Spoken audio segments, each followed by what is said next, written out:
Hello one and all, and welcome to the Astroflower video on soul alignments, spirits, reincarnation.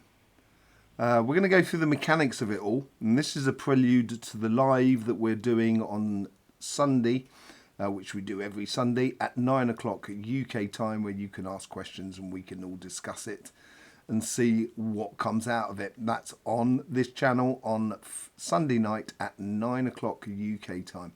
Okay, so let's get into souls, spirits, and reincarnation. So to understand what a soul and a spirit is, let's just quickly look at reincarnation. We will be coming back on this subject a little bit later on, but in the meantime, let's just sort of get a vague idea of how mechanically reincarnation happens. As a soul is within the center of all our local prana distribution, everything appears to be white. Now, I had an NDE experience, a near-death experience when I was 22, ended up in that sort of place where everything is white. So you can't see depth. You can't see there's no perspective of everything. And when you collect with your guides and so forth, and that's what we're going to be going into, you're sitting around there in that sort of beautiful space where there's no emotions. Everything's very calm. Everything's very white. And all of a sudden, one of the spirits within the soul sees a light, if you like, a color within that white. And within that color is an experience to be had. We do not choose, as far as I can tell, the precise parents. So I didn't choose Mr. and Mrs. Lawless to be reincarnated there.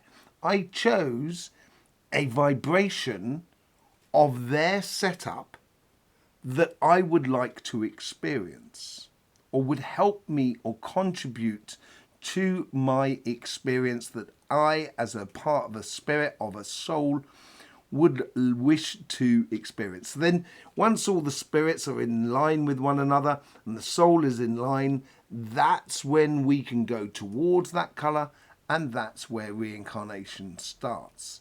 So we don't actually choose to be the daughter or son of that particular couple. Just think how easy it would be if we could turn around and say, do you know what? I'm not going to be that starving person in that part of the world where it's a complete and utter nightmare. I'm going to choose to be the child of that person who everything is fine and dandy. It takes away that sort of thing. There is no emotional attachment to the physical being when we are up in that white sort of zone, as it were, as in within the energy. Once we start getting reincarnated, this is where we come into the idea of spirit and soul. What is the difference between a spirit and a soul?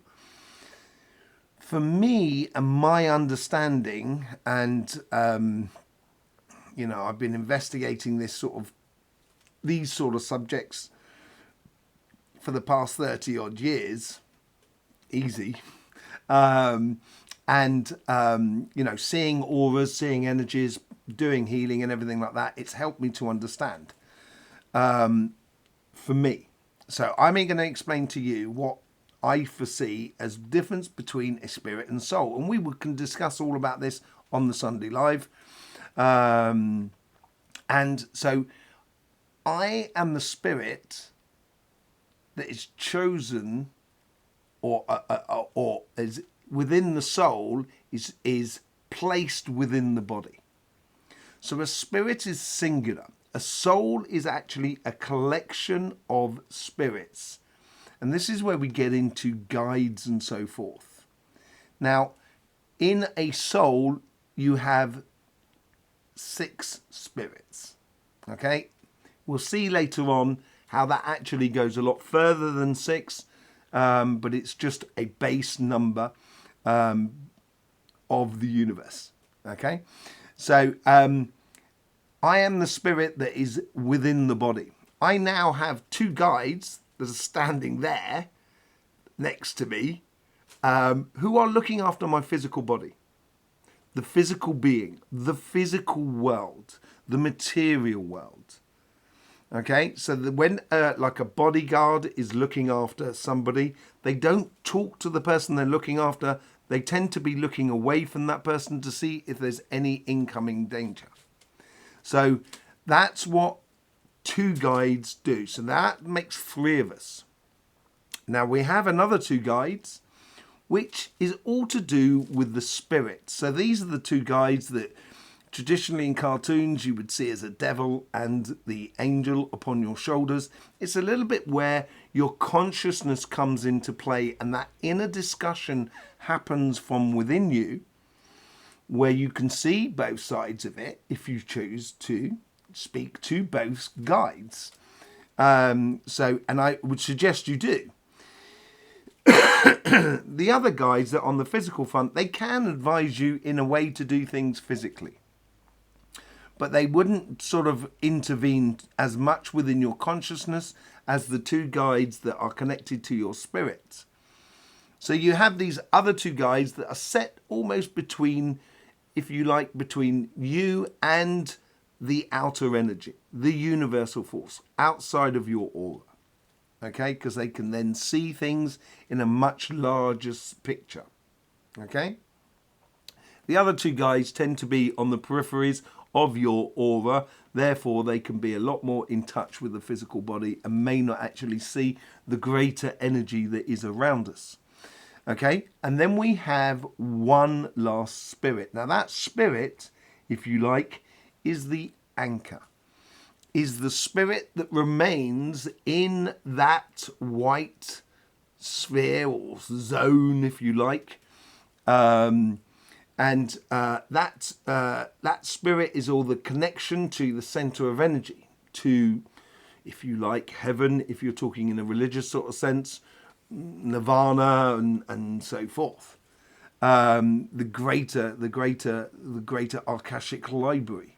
And if you've seen the messages from energy, and this has to do with pole shift, that we have parts of the Akashic libraries which are actually starting to form inside the center of the earth in order to cope with the changing energies that are coming through. Mad stuff. That stuff in Spain, we did a video on. We also did a video on the second energy reflux, or the magnetic field reflux that happened in Bali. You should see that as well. That came out earlier on today.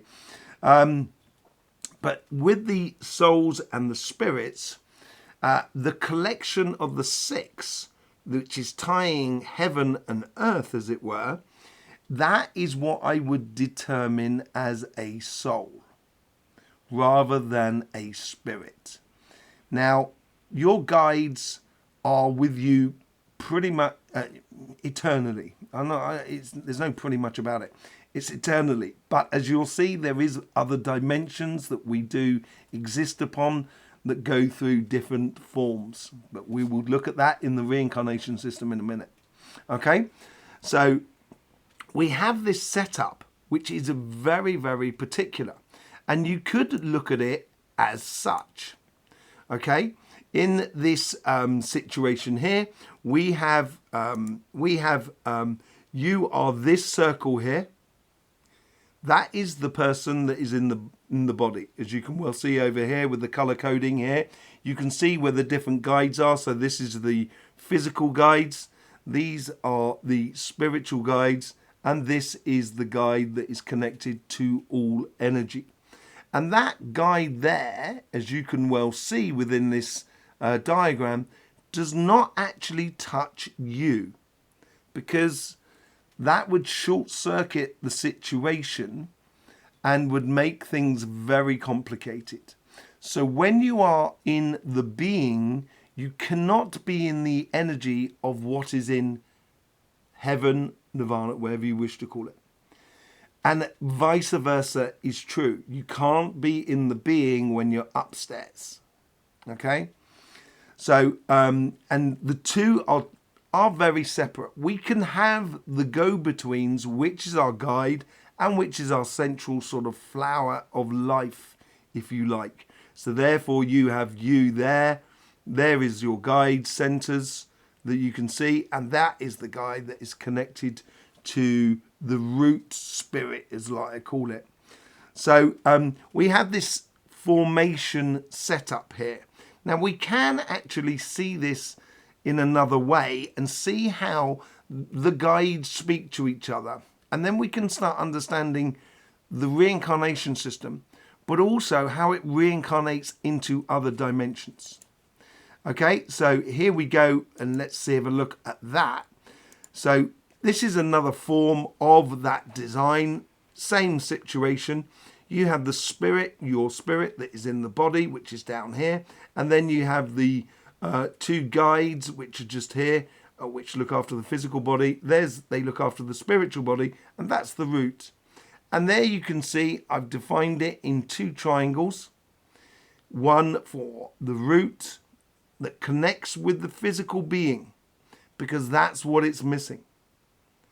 And that's where, if you like, the root spirit is next to the creator, who is creating the material world. When in all religious books it talks about that the creator gave us free will, and with free will, this is where this conversation comes into play, where the physical realm is fixed by the creator, and we come in as shaping this world through spirit and experience, technology, so forth, religious experiences, and so forth. So it creates this Star of David, which is equivalent of the yin and yang within the Jewish religion, pretty much. So this gives us that balance thing, and being in harmony with what we wish to experience is the reason we are here. And these guides here, because these two here that connect with our consciousness, they explain the story through guiding information within our consciousness. So the more we can be conscious of our spirit being and its connection to our life and the world around us, will help us to understand what the guides are trying to tell us, and helping us to stay true to the original experience that we so wish to do. And that is tied into karma, which we can go into on another day. But the physical side is all about the creation. And on that side, this is where we engage in the world to experience things. The more we are in tune in it, the more we will be in tune with the physical side. And once we are more in tune with the physical side of life, you will find that you don't get ill so much, because your physical guides also help out on that sort of front, on relieving stress, which also can build within the physical body and create illnesses within us. I would say 99.9% of all illnesses are created through stress and our engagement with the world around us. Now, this is all, that's the situation. When you're in alignment with your spirit, with your soul, your spirit will be doing exactly what it should be doing, and it will feel that you are in a line with everything, and you will be. So how does reincarnation work for the second time around? That's one life, for example. Let's now just sort of like take it to the next stage, and let me just pull up my transformation tools. Here we go. Let's just say you are living this life here. Okay, you're physically in that body. At the end of this life, these guides disconnect, all of these 5 here, as it were, and this one here remembers the route to upstairs, and they create this vortex around you, around your physical body, which allows your spirit to be taken within like a tube of light as the guides spin around you, and they will be incredibly bright, and you will head to where the root came from, that light that you see, and that's where you will do a review of your life. In the review of your life, you will be reviewing your physical engagement, or your engagement of the spirit within the body. these guides will be reviewing how they guided that physical body. These guides will be, reviewing,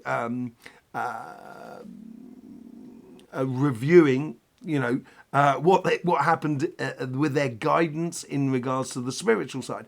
And the root guide is almost like the true imprint of the beginning.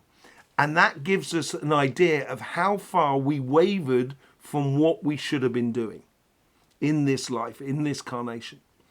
So that's happened. You do the review, you judge yourselves, so therefore you get to the idea what you do with your hands.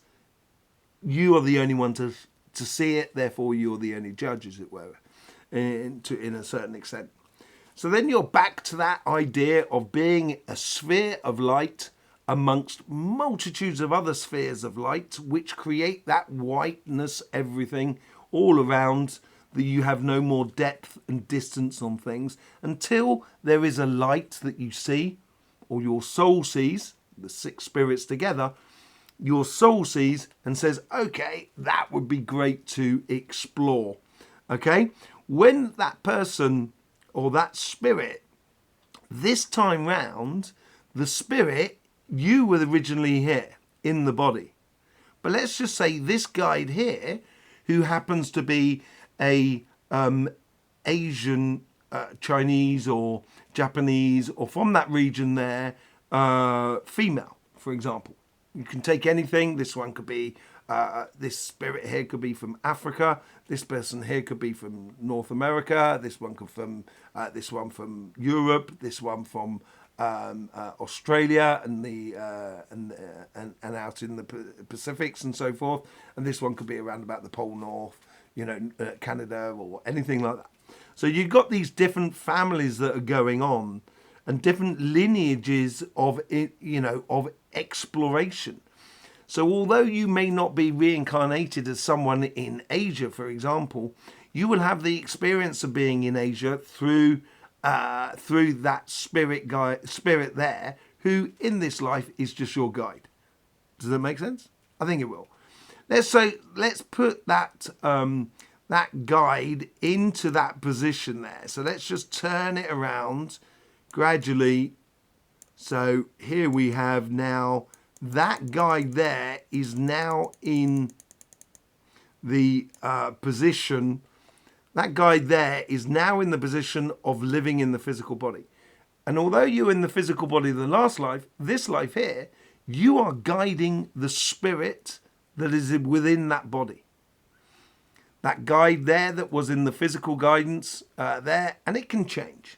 And the reason it can change, that if you imagine, let's just say, let's take this orange dot here, you have the same flower that builds off of that from that lineage there. So all of a sudden, this lineage there is connected to this lineage, is connected to this lineage. So you're connected to a multitudes of families as this system keeps getting repeated, like a fractal, keeps getting repeated throughout all forms of existence and all forms of reincarnation. So in the next life, I may be a guide to an African shaman, for example. And it will give me the greater understanding of what it is to be a human being, because that's what it's all about, a being. And a being is a notion of time. It is a life that was lived. The spirit may have lived multitudes of different lives. And so being is, if you like, a one life scenario.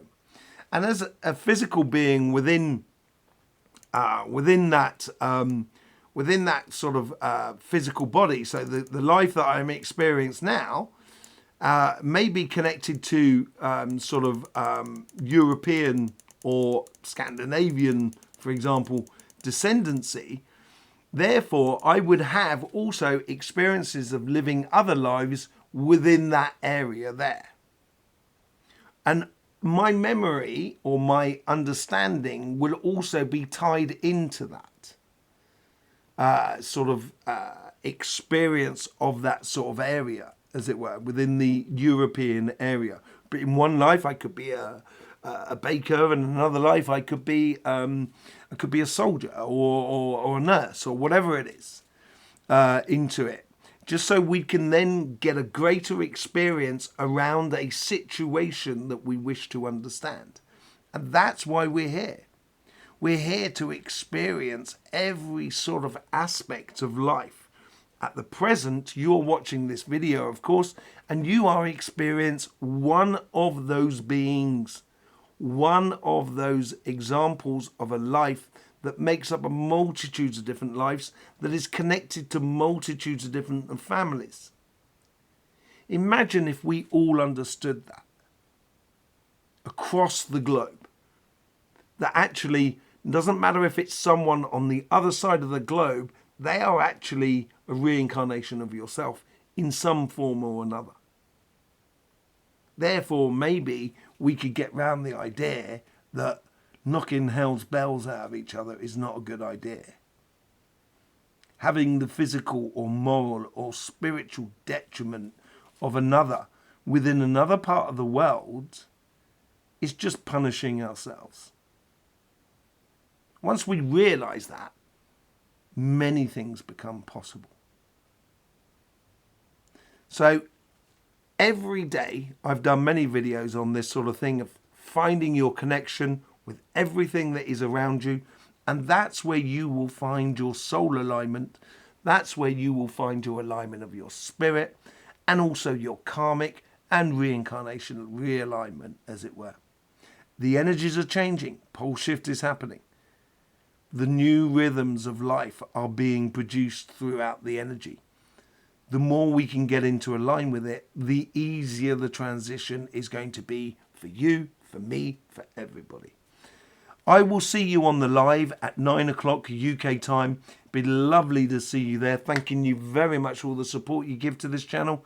It's absolutely beautiful. In the meantime, don't forget, life should be fun, so please do enjoy.